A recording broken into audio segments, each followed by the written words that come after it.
How does she convince everyone that she's good? Good is not a thing you are, Kamala. It is a thing you do. I know trusting up this Captain Marvel's weird. I spend too much time in Fantasyland. Cool, is this not yeah, just a job. No, it's an action movie.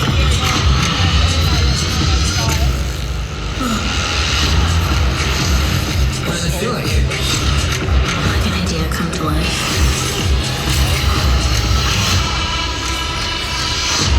Everything's changing really fast. If you saved one life, you saved the world.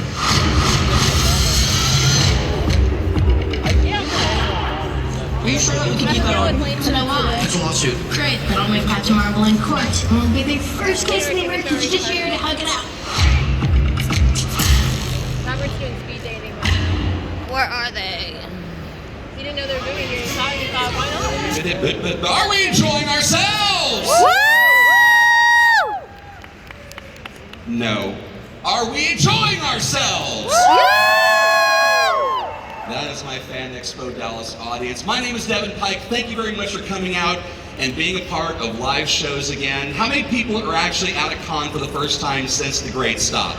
The big pause. Weird, isn't it? Just odd. I love it. It's great. It's like a big old family reunion. And speaking of family reunions, this is the worst segue I've ever done. Absolutely horrible. You started seeing them pop up all around the Berlantiverse, and now they've got the family act going. Please give a massive, massive Dallas welcome to the Kents. That would be Alex Garfin, Jordan.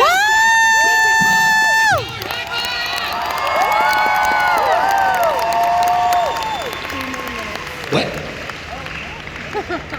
Okay. Apparently they took a trip to the Fortress of Solitude and they're going to be a couple of minutes.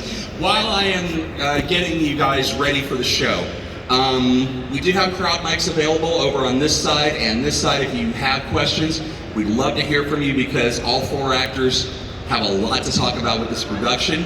Let's see. Oh, now we're good? I'm not doing my soft shoe routine. I'm seriously not going to do that. Let's see, what else do we have? Phenomenal night tonight. Of course, we've got the Hobbits on this very stage coming up in a little bit. If you are not into Hobbits, but you're into Canadian miscreants, out at the Double Wide, there is a live recording of the Trailer Park Boys podcast. And I have been told that none of the parole officers for any of the boys will be there, so it should be a no-hold-barred show. We hope you enjoy that. And then on this stage tomorrow at noon, the entire damn cast of Dexter. I cannot wait. That is going to be an amazing, amazing time. We hope you have a chance to get through Artist Alley because there's a ton of ridiculously talented artists over there with everything you want in geek culture, this, that, and the other. You don't want to just blow past because there's a big old tower of t-shirts. Please stop by the artist tables because they are busting their asses to actually make sure that you have the thing on your wall that you love so much. Is that a thumbs up with a thumbs up? Okay, all right. I've seen you do that before. All right, that was just a rehearsal. Please scream, hoot, and holler for Alex, Jordan, Bitsy, and Tyler! Woo!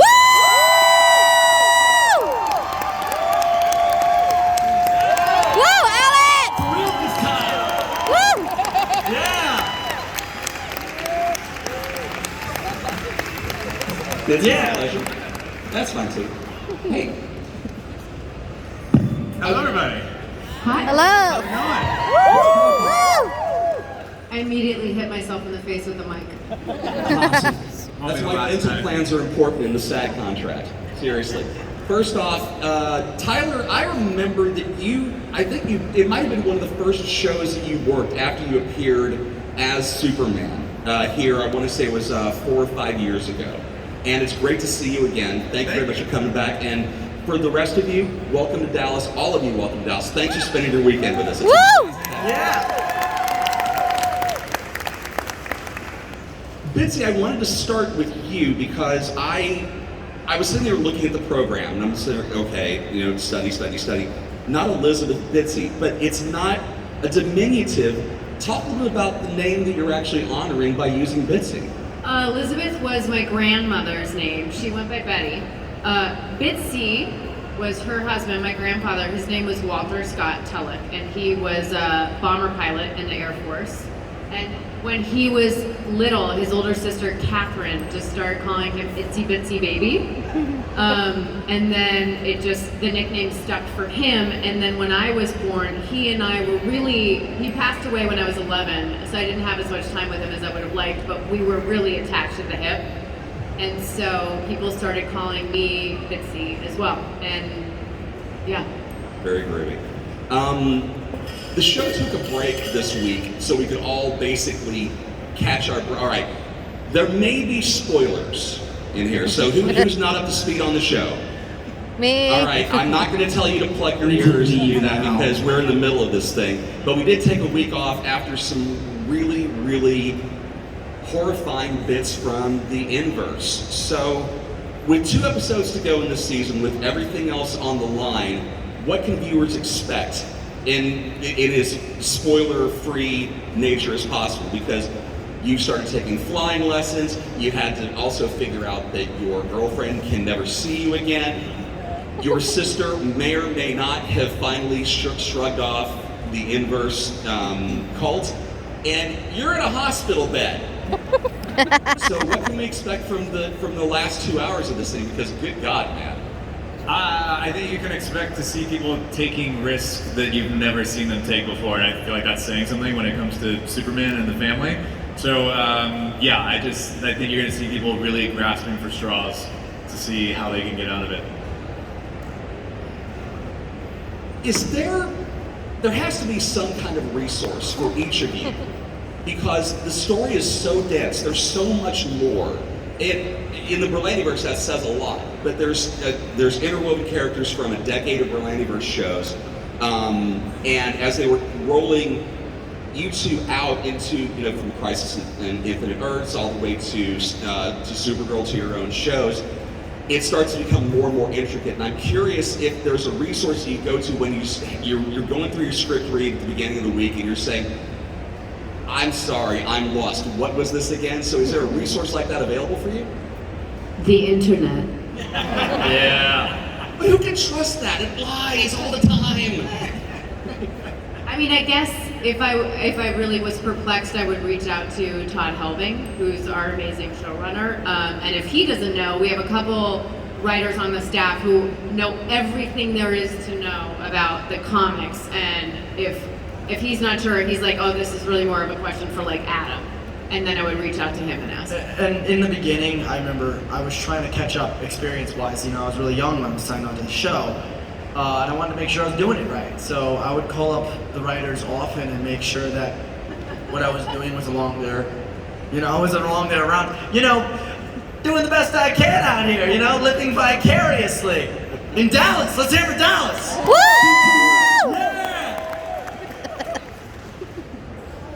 Jordan, do you ever get pissed that they didn't give your character powers as well? No, people have been coming up all day and they're like, hey, you need powers, tell me, like, low key, I won't tell anybody. I'm like, look, I don't want powers because I think it's going to be a lot more interesting to explore the narrative of Jonathan not having powers and how he grows up in that way. And I also think that it leaves a lot of room for like a nice storyline in Lois. And sort of how you know, her teaching me to cope with that, right? And she has to grow up around this, and she probably feels helpless all the time. And She never feels helpless. Bitsy does not. Bitsy does not ever feel helpless, I would say, or at least she wouldn't admit it. Yeah, no, I mean, I think that it'd be fun to have powers, and obviously, I know there's a few people in here that haven't maybe made it part through season 2, but you've probably seen the pictures of me in the suit, and you know, and there's something going on there. I won't say too much, but obviously, you know, I had powers in one way or another, but actual Jonathan himself on Earth Prime as we know it, you know, I don't know, and I don't know if I want them, truthfully. I don't want him to get powers yet. I don't want to be the only one without him. I like having him like.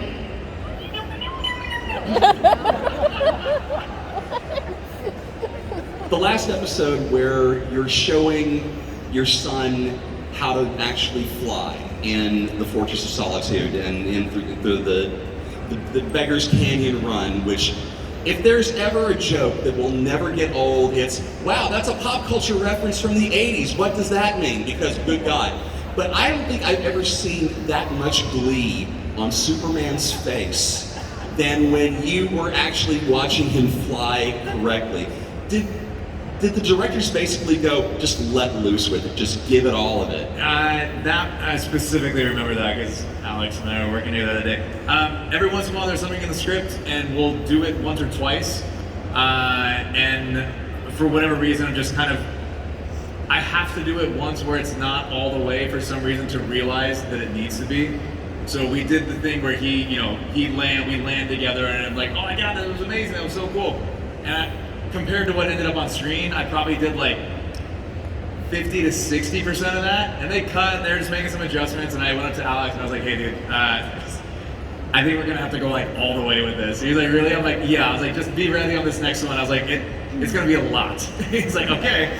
So the next one we did it was yelling and screaming like crazy. And then the director was like, that was great. I was like, I know it needs to be everything. It just like, that's the thing for me with Clark. Like, we don't get to do the Metropolis, like him kind of being the goofy, stumbling, bumbling guy. So for me, it's like, okay, what takes the place of that? Because it is such a special part of Clark Kent. And for me, it's like seeing him as excited as a human being can possibly be as Dad. So that's always really fun. And so then it eventually evolved into Alex and I jumping up and down, holding each other. It was just, yeah. So it's fun when those moments come up. It takes me usually like a take to realize that it needs to be that, but eventually it just goes like, all right, let's dial it to 100. And that was my first real experience also going up and staying up for quite some time. There were points like in episode 9 where he flies for a bit. He keeps flying for a bit even in episode 11, but really doing that horizontal. And basically what they do is they put you in a thing called a tuning fork that looks like this. And my hips are on my finger. So really what it is this massive trunk lift that you're doing for all this time. I don't know how Tyler does it constantly, except that it's brutal. Superman. And it was really fun getting to actually kind of fly for the first time while my character was really flying for the first time. Believe me, the look of joy on my face started to evaporate by the end of the day as my back started to give out on me. That's the real reason why you don't want powers, isn't it? Because you don't want to have to run around in that rig. I did that like twice. I was like, I'm done. It's not gonna happen again. Especially when because the tuning fork is one thing, right? Because you kind of you have support kind of like under your hips, but then there's another one that I don't know if Tyler knows what it's called, where you're just like free floating and it's just like all over. Like it's just like digging into your hips and your back and other areas. It's just rough. It's just rough. Find a movie called The Puma Man on Mystery Science Theater 3000. You'll know what flying is not supposed to look like. Trust me on that title. Let's start over here with you. Okay, I didn't expect you to come to me such surprise. Okay. So hello. Hello. My name is Jordan. I know I already talked to the twins. Yeah. Yes. So we have a lot of Jordans in the house. So my question is for Tyler, and so if y'all don't know, Tyler voices Sephiroth in Final Fantasy VII Remake, and he does an incredible job at it. So I know you've answered a question kind of similar to this, but my question, I don't think you've answered this before, so anyway, I'll get to it. Who do you think would win in a fight, Sephiroth or Superman? Oh, Superman, come on. Why do you think that? Just because. Superman. No, I mean, it's funny. I mean, I've gotten more into the mythology of Sephiroth and everything, and there's obviously something very special about him as well. But I just feel like,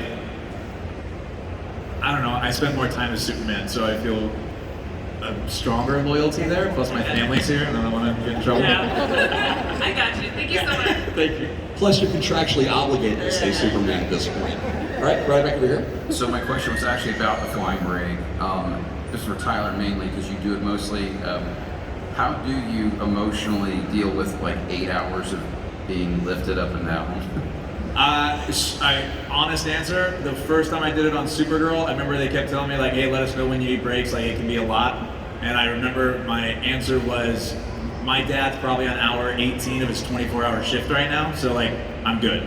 Like, that's really for me, it's just kind of a perspective thing. So it is a lot, but I also signed up for the job, so it's really not my place to complain about it. I knew that's what it was gonna be.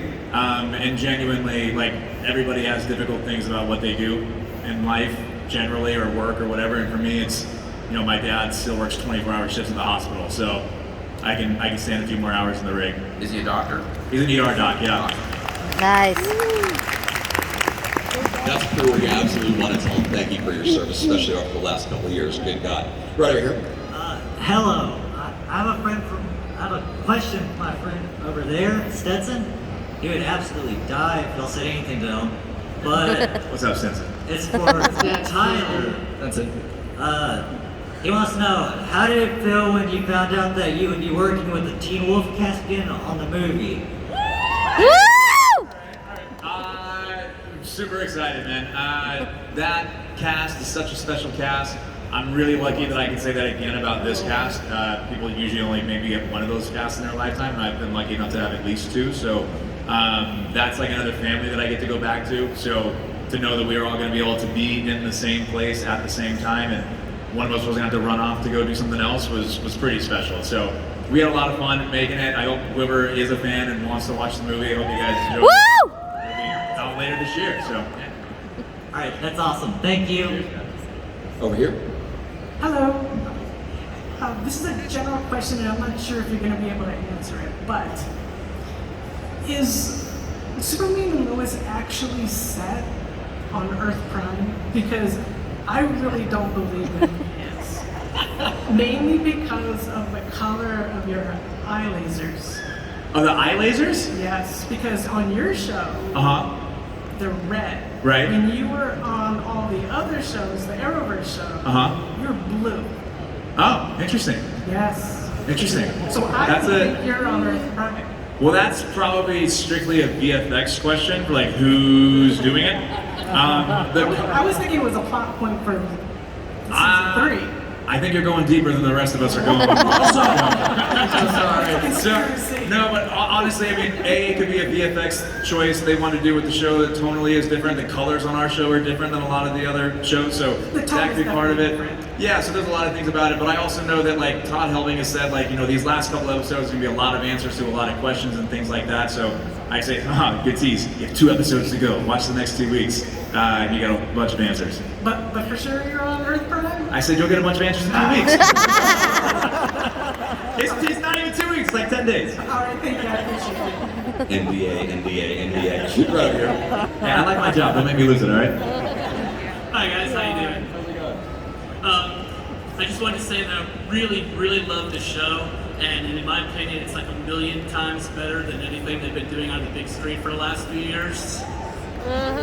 Tyler, you bring a humanity back to Superman that makes him Superman, and Bitsy, you're everything I wanted in Lois that Amy Allen was not.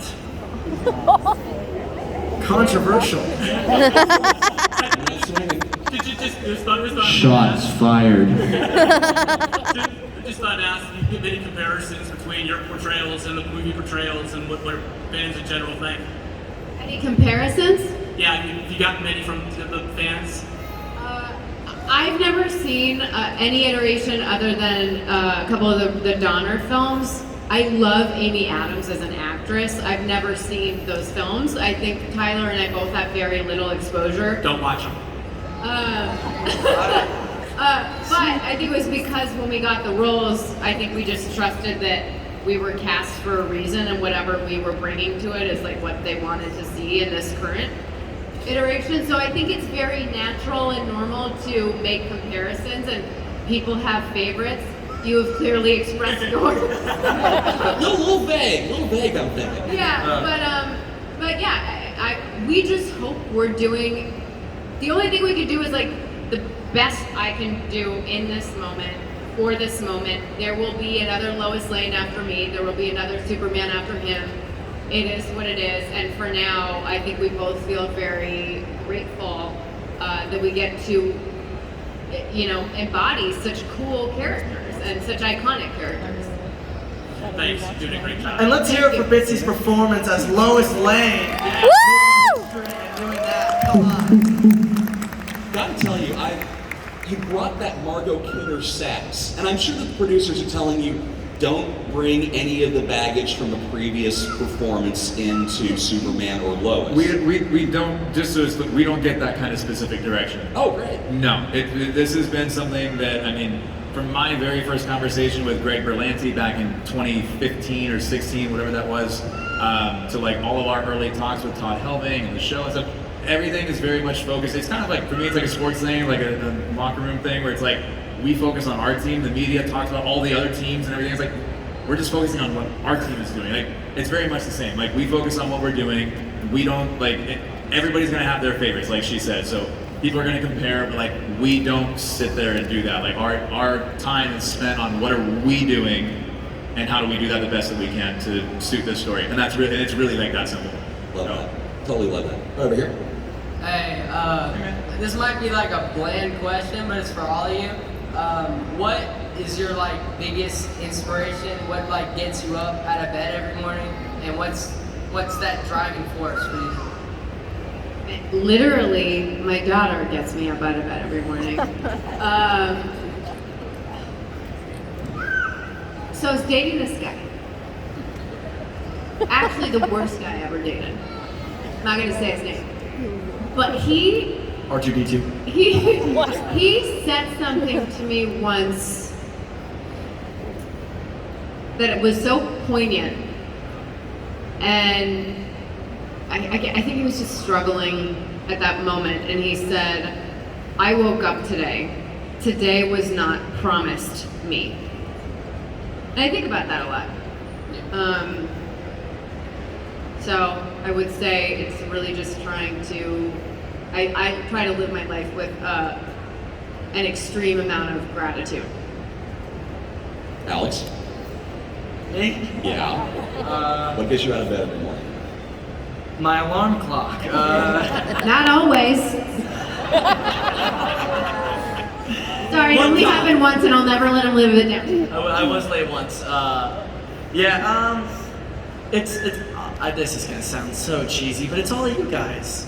It's getting to sit at that table, and even the people that don't buy anything. I just talked to them for so long about how this show has brought a whole family together, and what a gift that is. You know what I mean? To work on a show where little kids enjoy it for their own reasons, teenagers enjoy it for their reasons. A lot of our storyline, and adults enjoy it for the adult storyline that is them raising us. That's magical. That doesn't happen very often. So no matter the size of the audience of the show, and it is considerable, it's large, but no matter the spread, the depth that each of the fans have for this show is incredible, and that's why I do it, and that and the paycheck. No. But seriously, that is why I'm thrilled to be working on this show, and it's not just a show that, were I to get it at that point in my career, I would have said yes, but there's a reason that I show up with a smile every day. It's all of you guys. Jordan. I would say I get up out of bed every day to fight. To fight for myself, and to fight for my family, and to fight to be a better person, to be able to serve my family, and to be able to serve God, to be able to serve my friends. But I think it's important that I think the forefront of that for me is definitely my family. My mom, my parents, my brother. I know they're gonna have my back no matter what. No matter what happens.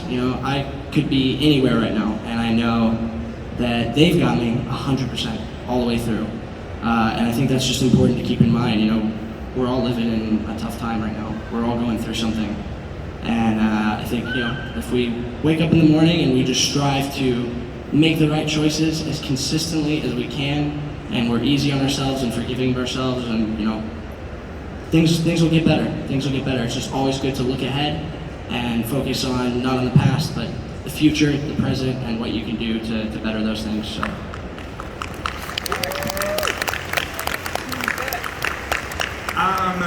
I would say always believing in a better future. I mean, that's a very general one, but I think always thinking that, like, whether it's on a micro scale or a macro scale, that things can get better. Doesn't mean they will, but it does mean that they can. And to that point, I would say probably the idea that every day you wake up, anything can happen. Like, maybe not specifically in your area, but like anything can happen on a given day, and everything can change in one moment. Like, it can be that, it can be for the better or for the worse, but like that potential is there. Like, anything can happen and everything can change. It just takes one moment for that to happen. So for me, it's just this endless curiosity of what is going on and what is happening and what can I do to participate, whether it's big or small. It doesn't matter, I could be meeting one person that day, but big or small, what can I do today that makes this a better place? And that's probably it. All right, thank you. Thank you. See, it wasn't a bland question, my friend. Not at all. Great question. Hello, Super Family. Hello. As a retired teacher, I am always very interested to know if there was a teacher or a mentor or somebody in your life that inspired you to do what you do or be who you are. I always say outside my parents and my immediate family, my high school baseball coach is the most influential person in my life, for sure. Just in how I approach things and deal with things and handle adversity and things like that. How I work together in a team aspect, all those things. My high school baseball coach and teammates, hands down. So thank you for what you do, because you guys are heroes. There was, must have been my senior year of high school. I was doing very academic, and I was doing a lot of AP classes, and Mr. Floyd, who was this Irish guy, taught my AP, I call it BC calculus, which was like an advanced calculus course, and he knew I was really overwhelmed by my workload and all the classes I was taking, and he would meet me there early, sometimes to just help me work on stuff that I couldn't wrap my head around or didn't really have time to, and he did not have to do that. And I think about him often and just how kind he was. And yeah, man, teachers are awesome. Thank you.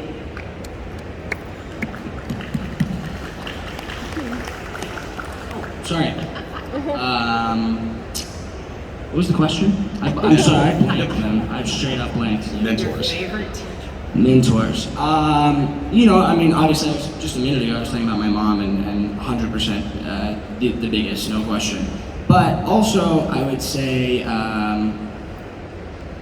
just a lot of the friends I grew up with taught me a lot of different things, and I think that anybody can be a mentor, and it's not necessarily, it doesn't, I can't think of anybody in specific, but I would say that anybody can be a mentor, and a mentor doesn't have to mean that they are mentoring you in a positive way. I think that you can see somebody that you perceive as a mentor initially, and you come to realize that maybe they're not who you thought they were initially, and maybe there's somebody that you can learn, like, oh, I thought this was what I wanted, but in reality, maybe there are repercussions from that aren't so good. And so, you can learn from all different kinds of people, but I think to look for people, when you're getting advice from people, I think it's important, like, I'm not gonna get financial advice from a homeless man, right? Like, you wanna see somebody that you see that they have the success that they claim they do, and then go based off of that, and not just somebody that speaks big and talks big and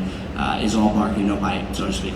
So, I grew up in New York City. I went to the public school system, and my high school was really cool. I only went to 2 years of it before career stuff took over, but my high school was this arts high school, and it was really fancy. It was the one from Fame, right? It was the, everyone goes there. It was cool. But the teacher that changed my life was in my middle school. My middle school was pretty underprivileged. All the kids were really poor, and I was really badly bullied. I was an obnoxious little piece of work, and I still am. But man, I was getting jumped every day. I was getting the crap beat out of me.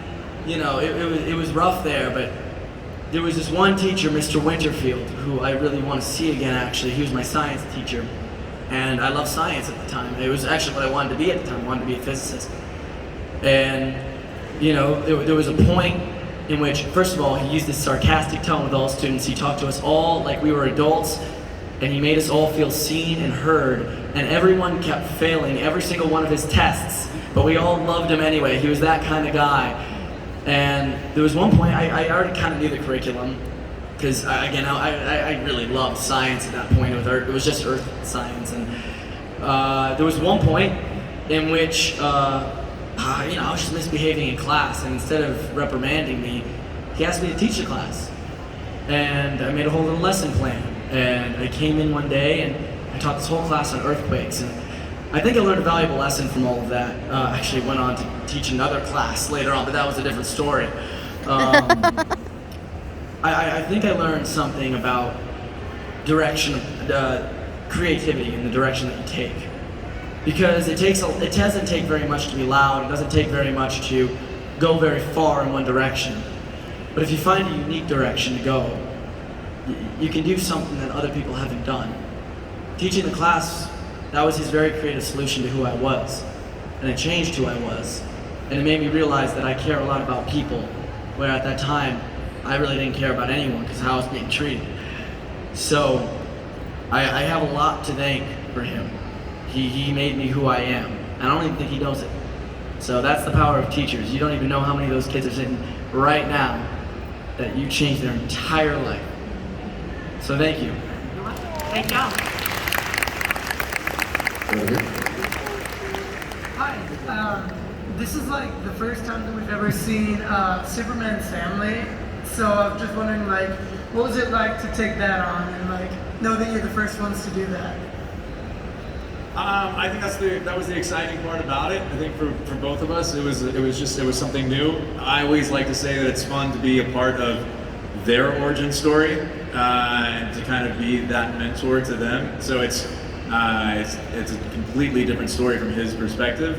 But I think that's what makes it. What makes it exciting for us is that we get to come in and try something that's never been done before. So that, to me, that was one of the biggest reasons why I wanted to do it. Yeah, I just think that there's an added complexity and depth that we are able to mine and explore because they're parents, and it's just one extra thing that we get to play with. And so I really just, you know, when Todd Helbing sat the two of us down to sort of pitch us the show, I think it was not even just the idea of them being parents, but being parents to teenagers. It would have been a totally different show had they been 6 or 8. You know, teenagers are complicated and they're hormonal. And so I was extra excited when I found out that they were going to be slightly older, and not because in Crisis we had a little baby. Would have been a totally different show had they just, you know, given us a baby or two. So I think it's just wonderful. Did they do chemistry reads with various actors before they brought in Jordan and Alex? So, like, we read with both of them. I'm saying, were there other reads prior, or did they already have that decision before they brought him in for you guys? I read with. I wasn't in town when we did Jordan's, but for Alex's, there were a couple people that came in. We were there for that, and then I'm guessing you read with a few for. I read with. And did you guys do a chemistry read though, or like any other? Did we do a chemistry read? Yeah. Oh no. No. I'm talking about Yeah, I read with both of them. Tyler was out of town for the auditions for Jordan, and there were other actors, and I think the right people got the part. Thank you. And also I read for Jordan, but I already had it. He came along, and yeah, like a week later. It's just rock, paper, scissors at that point, right? Yeah. Right over here. Hi, I'm Maddie, and this is my first fan expo. And Woo! Yeah! Diplomatic! So I did have a question for Tyler, because I was absolutely obsessed with Teen Wolf growing up, and I'm out of my mind excited hearing about the new movie. So I just wanted to ask you, is it more fun to be Derek or Clark? Depends on the day. If I feel like smiling all day, then it's Clark. if I'm not having the greatest day, then Derek. It's easier work. I tend to relate to Derek a little bit. The question was more fun. More fun? See, you can't do this. I told you, my two groups of best friends are honestly from this show and from that show. So it's impossible. win-win. It's a win-win. It's a win-win. I never actually pick one over the other. Thank you. I'm very lucky for that. So I'm sorry, it's a boring answer though. Thank you. We are running short on time, so let's go as rapid fire with as many people as we possibly can. Let's go here first. Hey, my name is Aaron, and I actually have a twin brother. So Jonathan and Jordan's relationship has been like one of my favorite parts of the show, hands down. How we doing? My question is for all of you, or any of you, in season 2, when we see like the Bizarro or the Inverse, there's a lot of like songs from the band Ween. I just wondered like if you all knew who was involved with that, like whose idea that was, or how that came about too. You know who? I don't know whose idea that was. But I do know every time they talked to us about it, they were really excited about it. So it was definitely like a very intentional thing. I just don't know whose original intention that was. The band's name is called Ween? Yes. Yeah, it started in one I've flame. never heard of that. Yeah. Well, I'm glad you're enjoying it, it sounds like. It's been great. All right, good. They are a very interesting and peculiar band. Have fun while listening to them. I'm going to, He's a yeah. good guy, yeah. Right over here. Hi, I was wondering, what was y'all's most memorable audition, whether it be good or bad? I got one super quick, right off the bat. First audition I ever did, I went to go audition for Annie Get Your Gun at a local theater up north towards Austin, and I went in and I did the, with theater auditions you have, it's not like this, it's not just acting, you have to dance and you have to sing and you have to do a monologue too.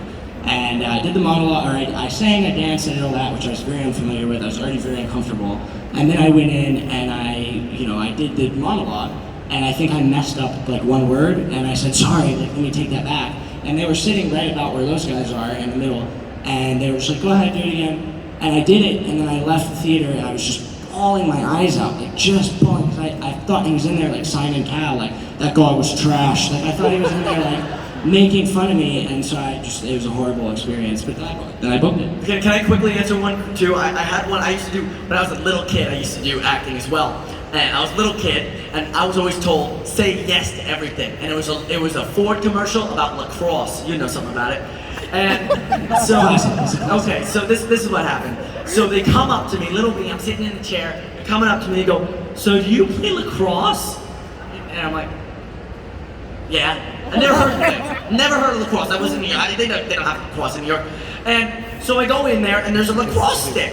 And I'm thinking, oh, crap. So they go, all right, we'll throw you the ball, catch the ball, say the line. Now, I played baseball a little bit as a kid. I was never very good. I never made contact. So I'm sitting there, lining up, and they're already going, I don't know about this kid. They got this like $2,000 camera sitting right there. I don't know why they had it for an audition. It was, it was back in the days where you did it in person. Threw me the ball. I sucked it. It went out of the park. I was feeling good about myself, and then it started bouncing around the room right by the camera. Like, oh, crap. So they're like, all right, we'll place the ball on the ground. Pick up the ball. And I'm like, I got this, easy. Go around, flings up to the ceiling, flings back around, and they just come up to me and they go, you don't play lacrosse, do you? I was just sitting there, I was like, no. I didn't get the audition. Sorry. Is it cool if we just to get to other questions and we skip over? No. Thank you. Hi, how are you guys doing? Good, how you doing, man? Good. I'll make this really fast. Tyler, man, you guys are crushing season 2. Thank you. And that scene with you and Bitsy in the Bizarro world, when she's leaving and you guys are arguing, that I was like, wow. Like I mean, and the other scene when you had with Jordan and when you're talking to him and he's on the bed, that whole scene, I had to call my mom and tell her I'm sorry for all the crap I used to do as a kid. I mean, the writers are great. The parenting stuff is like the favorite stuff that I love with the show. I got 2 boys myself, 9 and 7, so I have something to look forward to as they get older. So. Oh, that's awesome, man. Thank you very much. Very kind of you. Thank you guys. Thank you so much, man. You have the last question. Make it a good one. All right. I'm a huge fan. I love your portrayals of Lois and Clark. I'm a huge fan from way back in the day when they had like Dean Cain and Terry Hatcher on TV. So my question is, for all of you, you got to play your inverse characters this season. Which of you prefer your inverse character to your main material playing character, or Prime Earth? My inverse character had some great hair. That's debatable.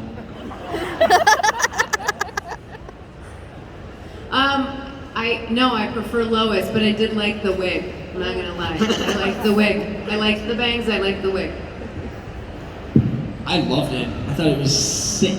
I thought it was an absolute blast. Straight up, it was some of the most fun I probably ever had playing any character. Just because like it was so opposite, and I really wanted to milk that and really like make that clear differentiation between, you know, Jonathan and Bizarro John. I mean, I thought, you know, I was like, how can I make this as different as possible? And I think I did. And I mean, I was happy with how it came out.